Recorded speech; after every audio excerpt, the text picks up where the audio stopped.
అందరికీ నమస్తే. Welcome to TR TV. నేను మీ తిరుపతి. పార్టీ మారినటువంటి 10 మంది ఎమ్మెల్యేలకు సంబంధించినటువంటి వీడియో కాస్త ఇప్పుడు సోషల్ మీడియాలో వైరల్గా మారింది. స్పీకర్ సార్ పార్టీ మారినటువంటి ఎమ్మెల్యేలకు నోటీసులు పంపించిండు. అసలు మీరు బీఆర్ఎస్లో ఉన్నారా, కాంగ్రెస్లో ఉన్నారా, ఏ పార్టీలో ఉన్నారో క్లారిటీ ఇవ్వండి అని చెప్పి నోటీస్ పంపిస్తే ఈ ఎమ్మెల్యేలు ఏం చేశారు, లిఖితపూర్వకంగా స్పీకర్ సార్కి మళ్ళీ రిప్లై రాసేటటువంటి కార్యక్రమం చేశారు. దాదాపు 8 మంది ఎమ్మెల్యేలు రాశారు. దాంట్లో దానం నాగేందర్, కడియం శ్రీహరి ఇంకా రాయలేదు. వాళ్ళు ఓపెన్ స్టేట్మెంట్ ఇస్తారు, ఎస్ మేము కాంగ్రెస్లోనే ఉన్నాం, బీఆర్ఎస్ నుండి కాంగ్రెస్లోకి వచ్చినామని చెప్పి ఓపెన్గా మాట్లాడేటటువంటి కార్యక్రమం చేశారు. మిగతా 8 మంది ఎమ్మెల్యేలు సిగ్గు శరం అన్ని పక్కన పెట్టారు.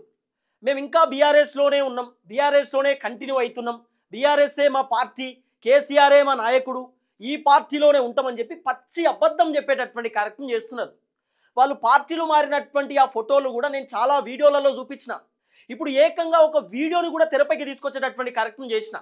మేము బీఆర్ఎస్లోనే ఉన్నాము, రేవంత్ రెడ్డిని కలవడానికి గల కారణం ఏందట అంటే నియోజకవర్గ అభివృద్ధి కోసం కలిసినాం. నియోజకవర్గానికి ఒక 100 కోట్లు 50 కోట్లు బడ్జెట్ శాంక్షన్ చేస్తే ఓ స్కూల్ కట్టిస్తాం, ఓ గుడి కట్టిస్తాం, ఓ రోడ్ వేపిస్తాం, ఓ కులభవనం కట్టిస్తాం, ఇట్లా మేము ఏమైనా అభివృద్ధి కార్యక్రమాల కోసం ఒక బ్రిడ్జి కట్టడానికి ఇట్లా మేము రేవంత్ రెడ్డిని కలిసినాం. కలవడానికి పోయినప్పుడు మేము ప్రతిపక్ష పార్టీ లీడర్లం కాబట్టి మా పైన గౌరవంతో, మా పైన మర్యాదతోటి రేవంత్ రెడ్డి మాకు 3 రంగుల జెండా కండువ కప్పిండు. కాంగ్రెస్ పార్టీ కండువ కాదట, అది 3 రంగుల జెండా కండువనట, పెద్ద మనుషులు కప్పుకునేటటువంటి కండువనట, అంటే దేవుడు కండువనట. అప్పుడే ప్లేట్ ఫిరాయించే కార్యక్రమం చేశారు. ఇప్పుడు నిన్న గద్వాలకి BRS party working president KTR పోయిండు. ఇప్పుడు గద్వాల ఎమ్మెల్యే బండ్ల కృష్ణమోహన్ రెడ్డి చెప్తున్న మాట ఏంది, లేదు నేను బీఆర్ఎస్లోనే ఉన్నా అని చెప్పి కాంగ్రెస్ పార్టీ ఫ్లెక్సీలు పెట్టుకున్నటువంటి వాళ్ళపైన పోలీస్ స్టేషన్లో కేసులు కూడా పెట్టించిండు, నేను బీఆర్ఎస్లోనే ఉన్నా అని చెప్పి. మరి కేటీఆర్ గద్వాలో మీటింగ్ పెడితే బండ్ల కృష్ణమోహన్ రెడ్డి ఎందుకు అటెండ్ కాలేదు, ఎందుకు బండ్ల కృష్ణమోహన్ రెడ్డి పోలేదు? మరి దీని గురించి మనం బ్రీఫ్గా మాట్లాడుకోవాల్సినటువంటి అవసరం ఉంటుంది. నేను ఒక వీడియో మీకు చూపించే ప్రయత్నం చేస్తా. స్పీకర్ సార్ ఇచ్చినటువంటి నోటీసుల పైన సో ఇటు ఎమ్మెల్యేలు లిఖితపూర్వకంగా రాసి పంపించారు. స్పీకర్ సార్ మళ్ళీ బీఆర్ఎస్ పార్టీకి సంబంధించినటువంటి లీడర్లకు ఇంటిమేషన్ ఇచ్చి వాళ్ళని పిలిపించిండు. ఇంకో ఎమ్మెల్యేలు ఏమో పార్టీ మారలేదని అంటున్నారు, వాళ్ళు ఇంకా బీఆర్ఎస్లోనే ఉన్నామంటున్నారు, మీరు ఏం చెప్తారు అని చెప్పుడుతోటే మ్యాక్సిమం నాకు తెలిసి బీఆర్ఎస్ పార్టీ లీడర్లు కూడా ఈ వీడియోని సబ్మిట్ చేసిరేమో అనేది కొంత వినబడుతున్నటువంటి చర్చ. అసలు ఏం చెప్పిరు, ఏం జరిగింది అనేది ఈ వీడియో నేను మీకు చూపిస్తా. ఇదే ప్రూఫ్. వీళ్ళు పార్టీలు మారిర్రు, వీళ్ళు ప్లేటు ఫిరాయించేటటువంటి వ్యక్తులు, ఈ ఎమ్మెల్యేలను నమ్మొద్దు అని చెప్పడానికి ఇదే ఒక ఎవిడెన్స్, ఇదే ఒక ప్రూఫ్. ఈ వీడియో చూసిన తర్వాత మనం డెప్త్గా మాట్లాడుకునే ప్రయత్నం చేద్దాం. అంతకంటే ముందు ఫస్ట్ టైం మన వీడియో చూస్తున్నటువంటి వాళ్ళు దయచేసి సబ్స్క్రైబ్ చేయండి, షేర్ చేయండి, లైక్ చేయండి, పూర్తి స్థాయిలో సపోర్ట్ చేయండి. మీరు సబ్స్క్రైబ్ చేసుకోవడం ద్వారా నాకు కొండంత బలం ఉంటుంది, ధైర్యం ఉంటుంది, నేను ఇంకా గట్టిగా మాట్లాడే కార్యక్రమం చేస్తా. ఆల్రెడీ 3,50,000 సబ్స్క్రైబర్లతో ఉన్నాం, ఇంకో 50,000 సబ్స్క్రైబర్లు కావాల్సినటువంటి అవసరం ఉంటుంది. దయచేసి సబ్స్క్రైబ్ చేయండి. ఇక రైట్గా ఎమ్మెల్యేలకు సంబంధించినటువంటి వ్యవహారాన్ని ఒకసారి మనం చూద్దాం. ఫస్ట్ ఖైరతాబాద్ ఎమ్మెల్యే దానం నాగేందర్ చెప్తాడు, ఆయన ఏం మాట్లాడతాడో ఒకసారి వినండి.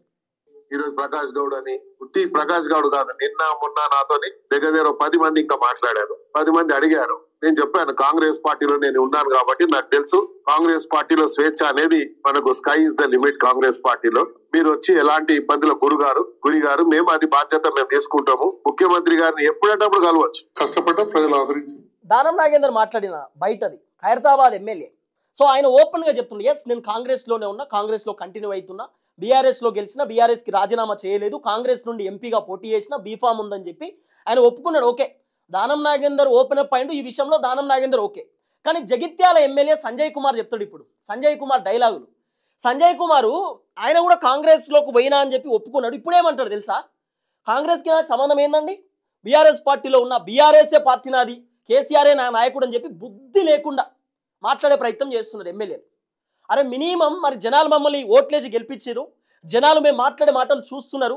ఇప్పుడు ఈ మాట్లాడే ఎమ్మెల్యేలు కూడా అరే మేము మాట్లాడుతుంది మేము డిలీట్ చేసుకుంటామేమో కానీ మీడియా ఛానల్స్లో డిలీట్ కావు కదా, మా ఇన్స్టాగ్రామ్లో లేకపోతే మా ట్విట్టర్ అకౌంట్లో, మా యూట్యూబ్ ఛానళ్ళలో, మా వాట్సాప్లలో మేము డిలీట్ చేసుకుంటాం, మా ఫోన్లో మేము ఫోటోలు డిలీట్ చేసుకుంటాం, రేవంత్ రెడ్డితో దిగింది లేదా కాంగ్రెస్ గురించి మాట్లాడింది, కానీ మిగతా మీడియా ఛానల్స్లో డిలీట్ కావు కదా అనే మినిమం అవగాహన లేదు ఈ ఎమ్మెల్యేలకు.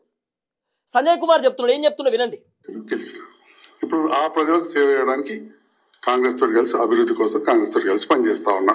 ఇది జగిత్యాల ఎమ్మెల్యే సంజయ్ కుమార్ చెప్పిండు, కాంగ్రెస్ తో కలిసి పనిచేస్తున్నా, అభివృద్ధి కోసమే కాంగ్రెస్ లోకి వచ్చినా అని చెప్పి ఆయన చెప్పినటువంటి స్టేట్మెంట్. ఇంతకంటే ఎవిడెన్స్ ఏం కావాలా, ఇంతకంటే పెద్ద ఎవిడెన్స్ తీసుకురావాలా? ఇంకా చూడండి, ఇంకా మాట్లాడతారు. నియోజకవర్గ అభివృద్ధిని దృష్టిలో పెట్టుకొని నియోజకవర్గ ప్రజల కోరిక మేరకే ఈరోజు పార్టీలో చేరడం జరిగింది. నా తోటి వచ్చిన మిత్రులకు ఇంకా రాబోయే వాళ్ళకి అందరికీ నేను ప్రత్యేకంగా ధన్యవాదాలు తెలియజేస్తూ మీ అందరికీ ధన్యవాదాలు. Thank you. గూడెం మైపాల్ రెడ్డి మాట్లాడింది ఇప్పటిదాకా పటాన్ చెరువు ఎమ్మెల్యే. ఈ పటాన్ చెరువు ఎమ్మెల్యే గూడెం మైపాల్ రెడ్డి పైన కాంగ్రెస్ పార్టీ క్రమశిక్షణ కమిటీ మినిమం యాక్షన్ కూడా తీసుకోలే.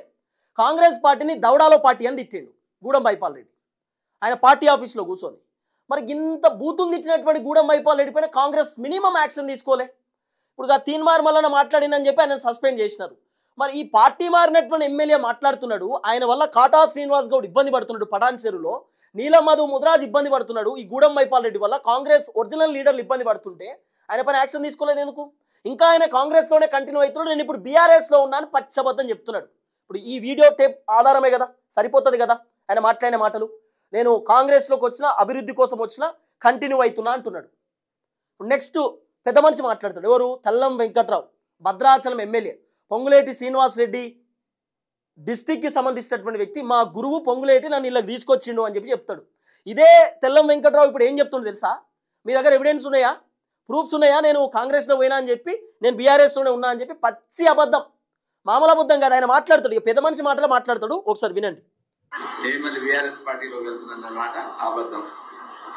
ఎందుకంటే ఒక్కసారి నేను డెసిషన్ చేసి భద్రాచలం అభివృద్ధి కొరకు కాంగ్రెస్ పార్టీ అయితే అభివృద్ధి చెందుద్దని ఏదైతే నా గురువు గారు పొంగులేటి శ్రీనివాస్ రెడ్డి గారి ద్వారా నేను కాంగ్రెస్ పార్టీలో జాయిన్ అయ్యాను.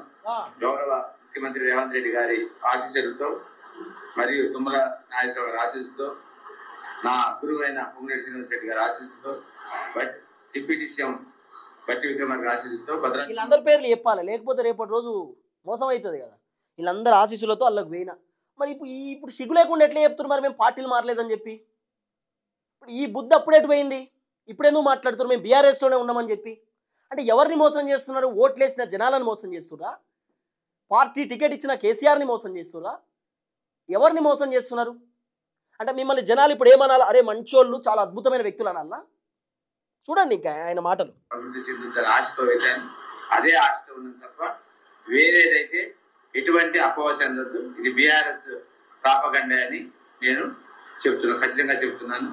ప్రజల అభివృద్ధి, ప్రజలు నాకు ఆశీస్సులే ఉన్నాయి, ప్రజలు అభివృద్ధి నాకు ముఖ్యమని మీకు తెలపడానికి తెలుపుతున్నాను.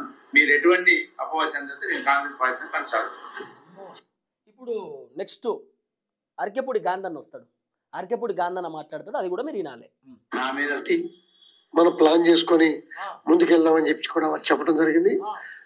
సంతోషంగా స్వీకరించి అన్కండిషనల్ గా నేను నా మిత్రులు, నా శ్రేయభిలాషులు, కార్పొరేటర్స్, సీనియర్ నాయకులు, సహచర మిత్రులందరితో కలిసి ఈరోజు జాయిన్ అవడం జరిగింది. గౌరవ ముఖ్యమంత్రి ఈ సార్ ఎవరో ఎరికేనా?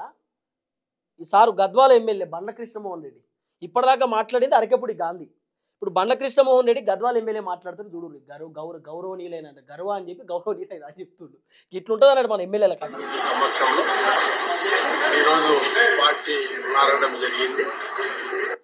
రైతుల కష్టాలు తీరాలనే ఒక ఆకాంక్షతో నేను ఈరోజు వారి నాయకత్వంలో, రేవంత్ రెడ్డి గారి నాయకత్వంలో కాంగ్రెస్ పార్టీలో వచ్చాం. రేవంత్ రెడ్డి గారు స్వయంగా పిలిచి, అన్న మీరు మా పార్టీలోకి రండి, ప్రభుత్వానికి మీ అనుభవం అవసరం, మీ నియోజకవర్గ అభివృద్ధిని మీరు ఊహించిన దానికంటే బ్రహ్మాండంగా చేద్దామని చెప్పి విన్నారు కదా. అట్లా చెప్పుడుతోటే కడియం సే అట్లా దునికిండు, అట్లా దునికిండు. ఇది ఎమ్మెల్యేల కథ. ఇంకేం ఎవిడెన్స్ కావాలి మీకు?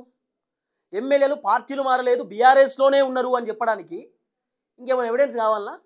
బీఆర్ఎస్లోనే కంటిన్యూ అవుతున్నారని పచ్చబద్ధంగా వీళ్ళు చెప్పేది. ఇప్పుడు కాంగ్రెస్లోనే ఉన్నారు, కాంగ్రెస్ పార్టీతోటే ఉన్నారని చెప్పడానికి ఇంకేమన్నా వీడియోలు కావాలన్నా? ఇది ఒక్కటి సరిపోతుంది నాకు తెలిసి.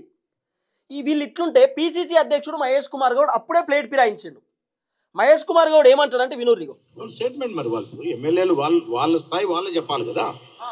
స్పీకర్ జడ్జిగా వారి వాదనలు వింటా ఉన్నాడు, వారి వాదనలు ఇస్తారు, అదే ప్రామాణికం కదా. ఇప్పుడు నా వాదన, రేవంత్ రెడ్డి గారి వాదన, లేక కేటీఆర్ వాదన ప్రామాణికం కాదు అక్కడ. The issues between speaker and MLAs. Speaker notice ఇచ్చాడు as per the supreme court direction. Notice వాళ్ళు జవాబు చెప్పారు. ఏ ఎమ్మెల్యే ఏ పార్టీలో ఎవరు చెప్పాలి? అది వాళ్ళే చెప్పాలి కదా. వాళ్ళే చెప్తా ఉన్నారు. ఇది డైలాగు. మరి ఇదే పిసిసి అధ్యక్షుడు మహేష్ కుమార్ గౌడ్ TV9 ఇంటర్వ్యూలో స్వచ్ఛందంగా 10 మంది ఎమ్మెల్యేలు మా పార్టీలోకి వచ్చిర్రు, అభివృద్ధి కోసం వచ్చిరని చెప్పిండు. మొన్న ఒక జాతీయ మీడియాతో పిసిసి అధ్యక్షుడు మహేష్ కుమార్ గౌడ్ మాట్లాడినటువంటి మాటలు నేను మీకు వినిపించిన. ఏం చెప్తాడంటే ఇగో ఒకసారి వినుర్రి, ఆయన ఏం మాట్లాడిండు. These MLAs have joined Congress only because of the threat given by BRS and BJP party together to topple the Congress elected government. విన్నారు కదా, This is why MLAs have joined us to protect the government. BRS BJP వాళ్ళని threat చేస్తే వాళ్ళు మా దాంట్లోకి వచ్చి మేము protect చేస్తున్నాం ఎమ్మెల్యేలు అని చెప్తున్నాడు. 10 మంది ఎమ్మెల్యేలు మా దాంట్లోకి వచ్చిరని ఒప్పుకున్నాడు. నెక్స్ట్ రోజే గాంధీ భవన్లో ప్రెస్ మీట్ పెట్టి ప్లేట్ పిరాయించిండు. ఇట్లుంటారు అన్నట్టు మన తానా పిసిసి అధ్యక్షుడు మహేష్ అన్న, ఎమ్మెల్యేలు ఇట్లుంటుంది. వీళ్ళు నాకు తెలిసి సినిమా యాక్టర్లు కూడా పనిచేయరు వీళ్ళ దగ్గర. ఈ జూనియర్ ఆర్టిస్టులు లేకపోతే ఆర్టిస్టులు, సినిమాలలో పనిచేసే వాళ్ళు, హీరోలు హీరోయిన్లు కూడా వీళ్ళకంటే ఎక్కువ పనిచేయరు కావచ్చు. అంత అద్భుతంగా పనిచేస్తారు వీళ్ళంతా. అప్పుడే ఉన్నాము అంటారు, అప్పుడే లేమంటారు. నేనేమంటున్నా, మేము బీఆర్ఎస్లోనే కంటిన్యూ అవుతున్నామని చెప్పి ఇప్పుడు చెప్తున్నారు కదా ఎమ్మెల్యేలు స్పీకర్ నోటీస్ ఇచ్చుడుతోటే. మరి సుప్రీంకోర్టులో విచారణ నడుస్తున్నప్పుడు సుప్రీంకోర్టులో బీఆర్ఎస్ పార్టీ లీడర్లు అనర్హత వేటుకు సంబంధించిన వ్యవహారంలో పిటిషన్ దాఖలు చేసినప్పుడే అప్పుడే ఎందుకు మాట్లాడలే? లేదు మేము బీఆర్ఎస్లోనే కంటిన్యూ అవుతున్నాం, కాంగ్రెస్లో లేము, కాంగ్రెస్తో మాకు సంబంధం లేదని చెప్పి ఆ రోజు ఎందుకు చెప్పలేకపోయినారు? మరి వీటిపైన కూడా సమాధానం చెప్పాలా. సో ఈ వీడియో లాస్ట్కి ఇంకోసారి వినిపించే ప్రయత్నం చేస్తా, మళ్ళీ వినండి. ఈరోజు ప్రకాష్ గౌడ్ అని ఉత్తి ప్రకాష్ గౌడ్ కాదు, నిన్న మొన్న నాతోని దగ్గర 10 మంది ఇంకా మాట్లాడారు. 10 మంది అడిగారు. నేను చెప్పాను కాంగ్రెస్ పార్టీలో నేను ఉన్నాను కాబట్టి నాకు తెలుసు కాంగ్రెస్ పార్టీలో స్వేచ్ఛ అనేది మనకు sky is the limit. Congress పార్టీలో మీరు వచ్చి ఎలాంటి ఇబ్బందుల గురి గారు మేము అది బాధ్యత మేము తీసుకుంటాము. ముఖ్యమంత్రి గారిని ఎప్పుడంటప్పుడు కలవచ్చు. కష్టపడ్డ ప్రజలు ఆదరించారు, గెలిచిన. ఇప్పుడు ఆ ప్రజలకు సేవ చేయడానికి కాంగ్రెస్ తోటి కలిసి అభివృద్ధి కోసం కాంగ్రెస్ తోటి కలిసి పనిచేస్తా ఉన్నా, ఈ ప్రభుత్వంతో కలిసి. నియోజకవర్గ అభివృద్ధిని దృష్టిలో పెట్టుకొని నియోజకవర్గ ప్రజల కోరిక మేరకే ఈరోజు పార్టీలో చేరడం జరిగింది. నా తోటి వచ్చిన మిత్రులకు ఇంకా రాబోయే వాళ్ళకి అందరికీ నేను ప్రత్యేకంగా ధన్యవాదాలు తెలియజేస్తూ మీ అందరికీ ధన్యవాదాలు. Thank you. నేను మళ్ళీ బీఆర్ఎస్ పార్టీలోకి వెళ్తున్నానన్నమాట అబద్ధం. ఎందుకంటే ఒక్కసారి నేను డెసిషన్ చేసి భద్రాచలం అభివృద్ధి కొరకు కాంగ్రెస్ పార్టీ అయితే అభివృద్ధి చెందుద్దని ఏదైతే నా గురువు గారు పొంగులేటి శ్రీనివాస్ రెడ్డి గారి ద్వారా నేను కాంగ్రెస్ పార్టీలో జాయిన్ అయ్యాను. గౌరవ ముఖ్యమంత్రి రేవంత్ రెడ్డి గారి ఆశీస్సులతో మరియు తుమ్మల నాగేశ్వర గారి ఆశీస్సులతో, నా గురువు అయిన పొంగులేటి శ్రీనివాస్ రెడ్డి గారి ఆశీస్సులతో, డిప్యూటీ సీఎం బట్టి విక్రమార్క ఆశీస్సులతో భద్రాచలం అభివృద్ధి చెందుద్దని ఆశతో వెళ్ళాను. అదే ఆశతో ఉన్నాను తప్ప వేరేదైతే ఎటువంటి అపోహ చెందొద్దు. ఇది బీఆర్ఎస్ ప్రాపగండా అని నేను ఖచ్చితంగా చెప్తున్నాను. ప్రజల అభివృద్ధి, ప్రజలు నాకు ఆశీస్సులే ఉన్నాయి, ప్రజలు అభివృద్ధి నాకు ముఖ్యమని మీకు తెలుపుతున్నాను. మీరు ఎటువంటి అపోహ చెందితే నేను కాంగ్రెస్ పార్టీని కొనసాగుతున్నాను. నా మీద మనం ప్లాన్ చేసుకొని ముందుకెళ్దామని చెప్పి కూడా వారు చెప్పడం జరిగింది. సంతోషంగా స్వీకరించి అన్కండిషనల్గా నేను నా మిత్రులు, నా శ్రేయభిలాషులు, కార్పొరేటర్స్, సీనియర్ నాయకులు, సహచర మిత్రులందరితో కలిసి ఈరోజు జాయిన్ అవడం జరిగింది. గౌరవ ముఖ్యమంత్రి రేవంత్ రెడ్డి సమక్షంలో ఈరోజు పార్టీ మారడం జరిగింది. రైతుల కష్టాలు తీరాలనే ఆకాంక్షతో నేను ఈరోజు వారి నాయకత్వంలో, రేవంత్ రెడ్డి గారి నాయకత్వంలో కాంగ్రెస్ పార్టీలో వచ్చాం. రేవంత్ రెడ్డి గారు స్వయంగా పిలిచి, అన్న మీరు మా పార్టీలోకి రండి, ప్రభుత్వానికి మీ అనుభవం అవసరం, మీ నియోజకవర్గ అభివృద్ధిని మీరు ఊహించిన దానికంటే బ్రహ్మాండంగా చేద్దామని చెప్పి